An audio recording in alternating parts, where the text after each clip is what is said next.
eu vou me manifestar, é evidente que, resumidamente, sobre a primeira liminar de incompetência do Supremo Tribunal Federal e da competência do juízo de primeiro grau.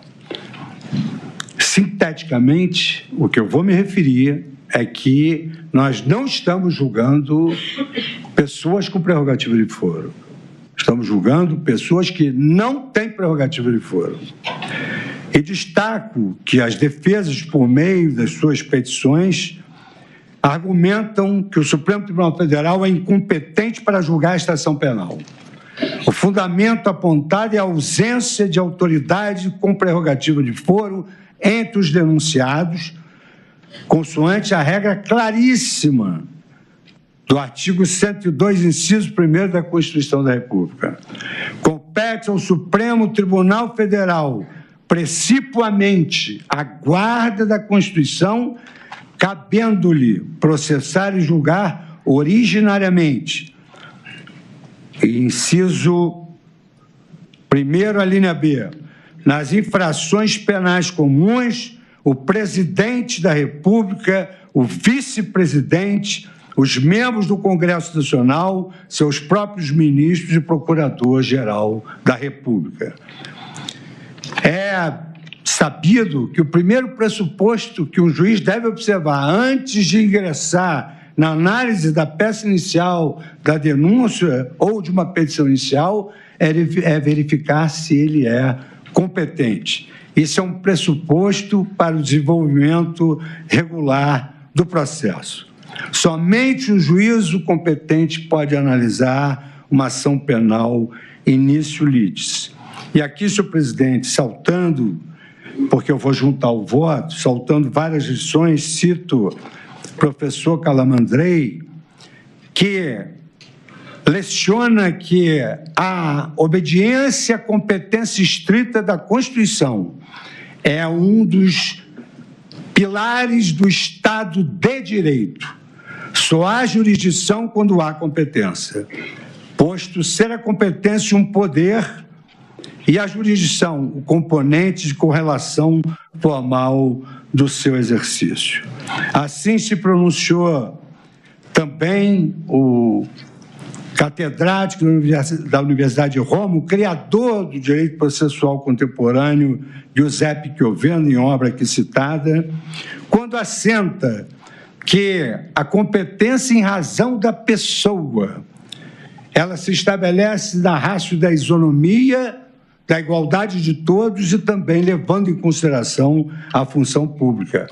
Por isso, em obra aqui citada, quando assenta que a competência em razão da pessoa, ela se estabelece na ratio da isonomia, da igualdade de todos e também levando em consideração a função pública. Por isso que a competência em razão da pessoa e da função que ela exerce é uma competência absoluta, mercê de a própria Constituição estabelecer uma competência constitucional excepcionalíssima que é inderrogável pela vontade das partes. Cito o criador da Escola Processual do Direito Brasileiro, Enrico Túlio Liban, incorporando, portanto, a sua lição no próprio Brasil, destacando que a incompetência ratione persone, ela é insuperável. Trago à colação o escolho do professor José Frederico Marques e também de José Carlos Barbosa Moreira, que foi um ícone do direito processual e que era um homem respeitado no mundo inteiro, exatamente porque tinha a autoridade da sua doutrina, tinha o argumento da autoridade que se refere a imperum, que domina os auditórios. O tema de competência originária desta Corte, nos casos de prerrogativa de foro... 9h30. Repita. 9h30. Inúmeras modificações. E aqui eu cito todas as modificações que essa competência sofreu e que houve uma certa banalização dessa interpretação constitucional personalíssima. E esses autores expressam que, ao vedar expressamente o julgamento, ratione persone, por outro órgão competente que não aquele indicado na Constituição, esta regra passa a ser lindeira à criação de um tribunal de exceção, que o Constituinte buscou impedir, não apenas pela criação de um novo tribunal, mas exatamente para que uma ação, e a posteriori a ação penal, fosse julgada por um órgão jurisdicional diferente daquele que é previsto nas leis. Ou seja, o órgão jurisdicional constitucional é absolutamente diverso do órgão constitucional ordinário, especialmente quando essa modificação da competência por resultado de uma interpretação após o crime. E o que eu quero dizer é que o Supremo Tribunal Federal mudou a competência depois da data dos crimes aqui muito bem apontados por Sua Excelência, o Procurador-Geral da República.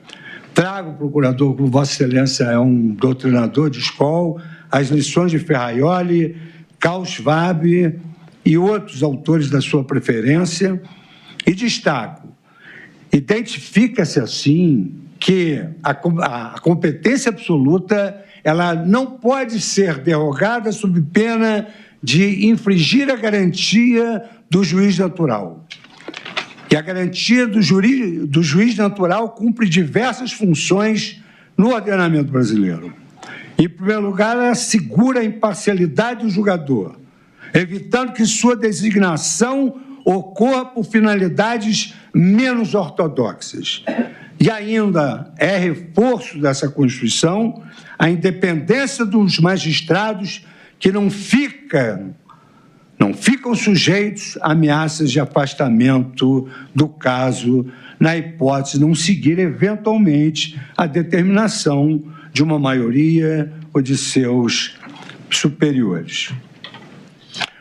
Com esta breve contextualização que avulta densa correlação entre a relevância do cargo na República e a previsão do foro por prerrogativa, eu passo ainda a analisar essas modificações. E aí, senhor presidente, egrégia turma, eu venho desde 1964... 9 horas e 33 minutos? Repita. 9h33. Seguimos acompanhando aqui o julgamento da suposta trama golpista. Nesse momento, o ministro Luiz Fux está proferindo o seu voto. Trato aqui todas as hipóteses de competência e da modificação de competência. E cito a P568 da relatoria do ministro Barroso, onde ele destacou a incompetência, que era ratione persone, a competência funcional que está em jogo, não se prorroga, porque não é relativa, é absoluta e funcional. Não podemos ir ao mérito para depois voltar a preliminar. E aqui eu destaco, senhor presidente, depois de analisar essas questões, que o Supremo Tribunal Federal já anulou um processo por inteiro por incompetência relativa, máximo quando se trata de incompetência absoluta e inderrogável pela vontade das partes. E aqui, então, cito que, de acordo com as premissas que eu adotei de forma coerente ao receber a denúncia, a interpretação restritiva da prerrogativa de foro, preconizada desde a questão de ordem na ação penal 937, é a mais correta.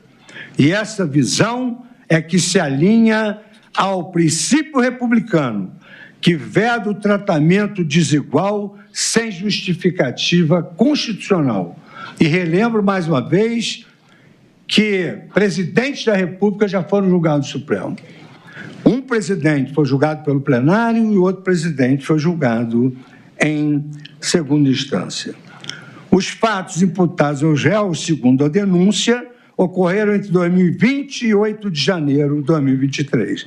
Naquele período, a jurisprudência da Corte era pacífica, consoante o entendimento consolidado racional, inteligível, de que uma vez cessado o cargo, antes do término da instrução, a prerrogativa de foro deixaria de existir. Em caso, os réus deste processo, sem nenhuma prerrogativa de foro, perderam seus cargos muito antes do surgimento do atual entendimento. O atual entendimento é recentíssimo desse ano. A aplicação da tese mais recente para manter esta ação no Supremo, muito depois da prática de crimes, gera questionamentos não só sobre casuísmos, mas, mais do que isso, ofende o princípio do juiz natural e da segurança jurídica. E aqui, senhor presidente, eu faço uma digressão sobre segurança jurídica, cito acórdons, repiso, e sob esse ângulo, devemos relembrar que esta Corte anulou um processo com mais de uma centena de recursos por simples incompetência relativa de foro, e nós estamos diante de uma incompetência absoluta, que é impassível de ser desprezada como vício intrínseco ao processo. De sorte, presidente, que mantendo a minha coerência que manifestei no recebimento da denúncia, ciente de que naquela oportunidade tratava-se de recebimento da denúncia, em que vigorava o princípio indubio pro societate, deixei para o julgamento a análise mais vertical dessas questões. Assim sendo, senhor relator, saltando todas as digressões que aqui fiz sobre o campo doutrinário e jurisprudencial, com as vênias de sua excelência, o dedicado relator e dos que o acompanharam, meu voto é no sentido de reafirmar a jurisprudência desta Corte, adotada na questão de ordem na ação penal 937. Concluo, assim, pela incompetência absoluta do Supremo Tribunal Federal para o julgamento deste processo, na medida em que os denunciados já haviam perdido os seus cargos. E, como é sabido, em virtude da incompetência absoluta para o julgamento, impõe-se a declaração de nulidade de todos os atos decisórios praticados. De sorte, senhor presidente, que a minha primeira preliminar, ela anula o processo por incompetência absoluta.